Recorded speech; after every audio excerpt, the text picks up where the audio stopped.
শীতের সময় কাজ করতে অনেক কষ্ট হয়ে যায়। বাসার সামনে একটা ভ্যান গাড়িতে তরকারি পেলাম, তরকারি নিয়ে আসলাম। তরকারি লাউ শাক, লাউ আর নিয়ে আসছি ডাঁটা শাক আর নিয়ে আসছি ধইনা পাতা। হ্যালো এভরিওয়ান, আসসালামু আলাইকুম। তোমাদের মাঝে আমি আজকে রান্নাবান্নাও শেয়ার করব আর কিছু কথা বলবো প্রবাসী বউদের নিয়ে। আর এখানে আমি চা বানিয়ে নিতেছি আর সকালের নাস্তাটা এখানে বানাবো। আর আগে ডালগুলো ভিজিয়ে রাখি, ডালগুলো ভিজিয়ে রাখলে অনেকটা পরিষ্কার হয়। ডাল ভিজিয়ে রেখে তারপরে দেখো আমি রুটি ভেজে নিতেছি। আর রুটিগুলো ভাজে নাস্তা খেয়ে তারপরে আসবো আবার রান্না করতে। সবাই আশা করি একটা লাইক দিয়ে আমার পাশে থাকবেন, আশা করি সবাই আমার পাশে থাকবেন। একটা লাইক দিলে দেখা যায় পরবর্তী ভিডিওটা বানানোর জন্য অনেকটা উৎসাহ পাই আমরা। আপনাদের একটা লাইকে আমরা অনেকটাই খুশি হয়ে যাই। আর আমি কিছু কথা বলবো। আমি একজন প্রবাসীর বউ, সারাদিন কাজ শেষ করে স্বামীর সাথে কথা বলি। ওই দিন রাতে স্বামী আমাকে বারবার কল দিয়েছিল। সেদিন আমার ননদ ও ননাসেরা এসেছিল। কাজে অনেক ব্যস্ত ছিলাম, কাজের জন্য ফোনটা রিসিভ করতে পারলাম না। কিন্তু রাতে আমার স্বামী আমাকে মেসেজ দিয়ে বলল, বউরে আমার মনে হয় আর দেশে ফেরা হবে না, আমার শরীরটা খুব খারাপ। তখন আমি পাগলের মতো ব্যাক করলাম, ভিডিও করে তার মুখটা দেখলাম। ভিডিও কল দিয়ে আমার কলিজাটা কেঁপে উঠল।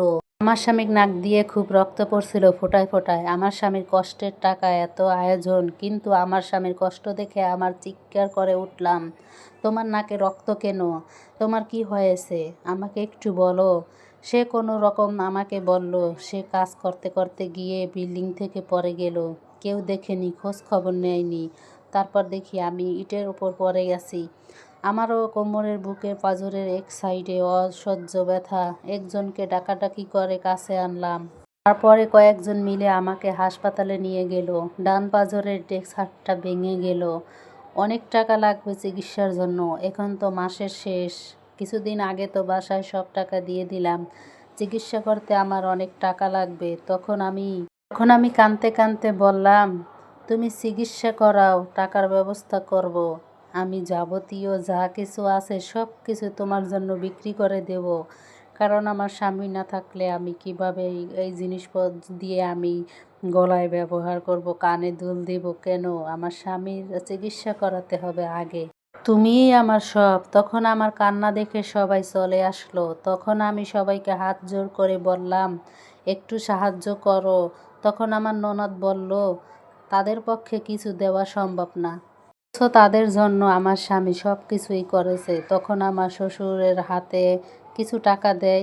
এই দিকে আমার শাশুড়ি কাঁদতে কাঁদতে অনেক অসুস্থ হয়ে পড়ে যায়। অনেক কথা বলতে বলতে আমার রান্না প্রায় শেষ। চিংড়ি মাছ দিয়ে লাউ দিয়ে রান্না করলাম। কেমন হয়েছে ভিডিওটি অবশ্যই কমেন্ট করে জানাবে। আর যদি পরের পার্ট দেখতে চাও আর শুনতে চাও তাহলে অবশ্যই কমেন্ট করে জানাবে। লাউ চিংড়ি দিয়ে খেতে কিন্তু অনেকটাই মজা হয়। সবাই ভালো থাকবেন। এখন আমি ধইনা পাতা দিয়ে লাউ চিংড়ি তরকারিটা নামিয়ে ফেলবো। এখন এই যে ধইনা পাতা কুচি করে দিয়ে দিলাম, এখন কিন্তু স্বাদটা আরও বেড়ে যাবে। আর যদি আমার ভিডিওটি কোনো অংশে ভালো লেগে থাকে তাই অবশ্যই একটা লাইক করে দেবা, শেয়ার করে দেবা। আর যদি কোনো অংশে, যদি কোনো কথায় বা কোনো কিছুতে যদি ভুল ত্রুটি হয়ে থাকে সবাই ক্ষমা দৃষ্টি দেখবা। আল্লাহ হাফেজ।